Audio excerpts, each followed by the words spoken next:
더 블록.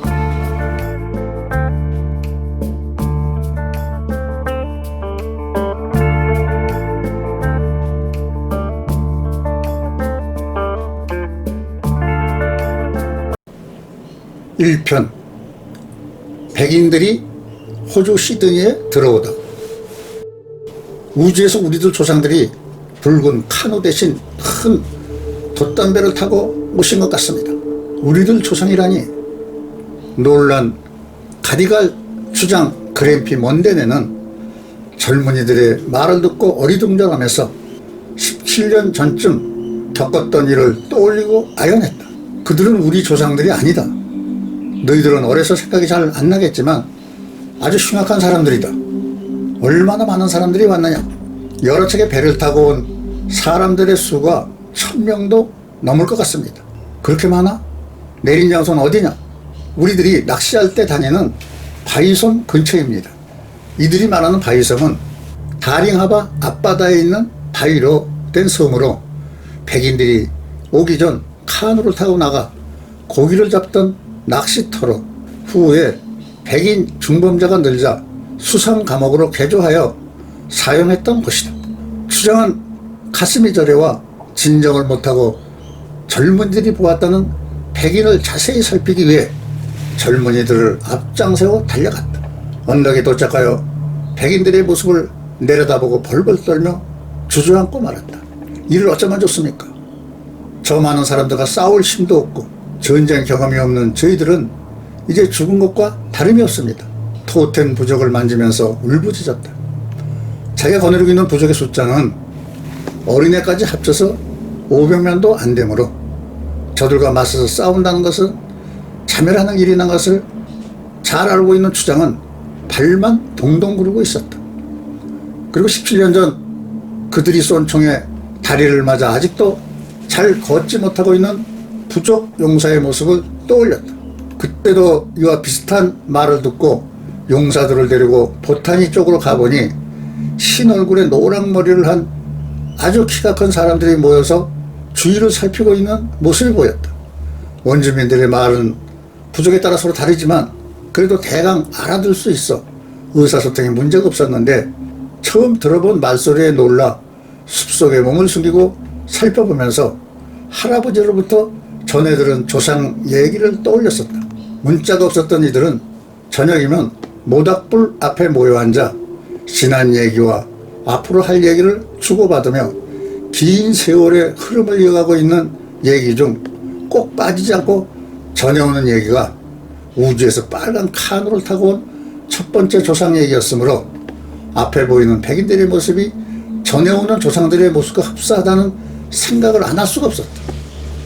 빨간 카누 대신 아주 큰 배를 타고 온 것만 다르고 그 외에는 흰 피부색을 가진 것과 노란 머리들이 전해오는 얘기와 비슷해서 조상들과 같은 사람들이 우주에서 다시 왔다는 확신을 가진 그램피 먼딘의 주장은 반가운 마음이 들어 이들에게 다가갔는데 배란간 꽝 하는 소리와 함께 옆에 있던 젊은이가 쓰러지고 말았다.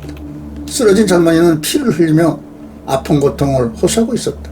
급히 다리를 다친 젊은이를 데리고 도망을 쳤으며 요란한 소리를 내는 이상스러운 무기임을 알고 아연했고 이들은 우주에서 온 조상들이 아니고 아주 심각한 침입자들로 경계를 해야 할 것이라고 여겨 긴장하고 있다가 12월이 지나 다시 가보니 흔적도 없이 사라졌던 것이다. 그때 그 사람들이다. 신음을 하면서 첫째, 백인들이 있는 바이섬 군자는 가지 말 것. 둘째, 그들 앞에 우리들의 모습을 드러내지 않도록 항상 경계하면서 동태를 살피라고 부족 사람들에게 명령을 내렸다. 평안하게 살던 원주민들은 백인들의 침입으로 벌벌 떨면서 밤을 지새고 있게 되었다. 이들이 17년 전 본 백인들은 영국 국왕의 명령을 받고 남태평양을 탐험하러 왔던 쿡 선장 일행으로 1770년 4월 28일부터 8일간 시드니 커넬 일명 보타니베이에서 야영을 하면서 조색 뱅크스경을 지켜 모든 곳을 조사시켰다. 그리고 각종 식물 표본과 곤충 표본을 만들고 살고 있는 원주민과 처음 보는 동물들의 모습을 자세히 기록했다.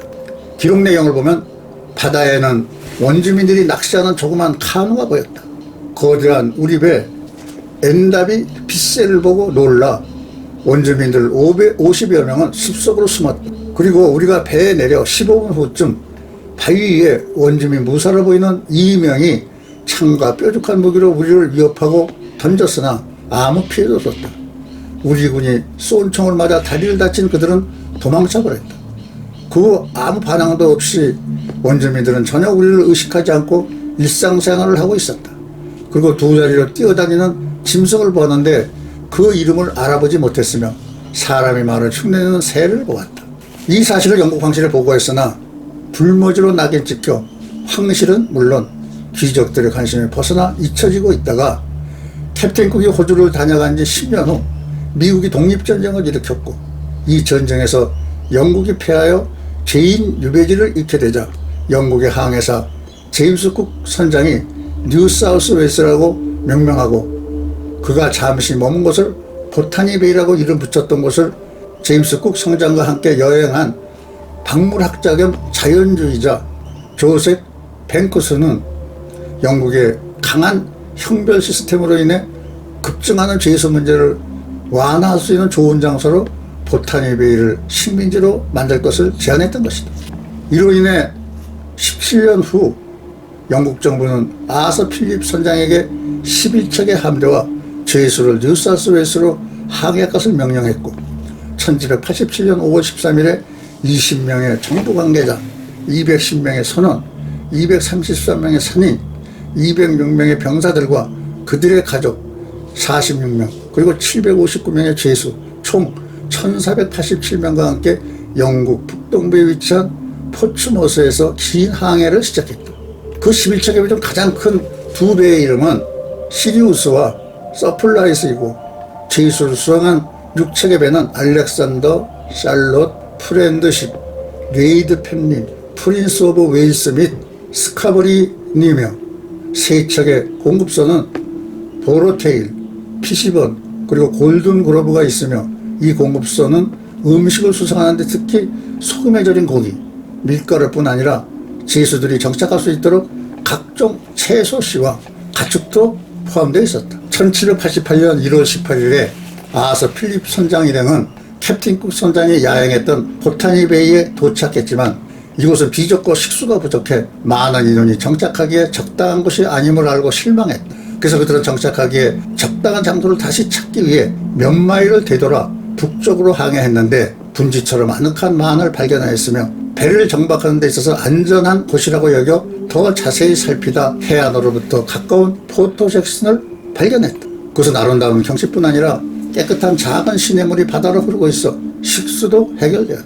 그들은 이곳을 당시 내무장관의 이름으로 따서 시드니라고 이름 지었고 시냇물이 흐르는 곳을 뱅크스 스트림이라고 불렀다.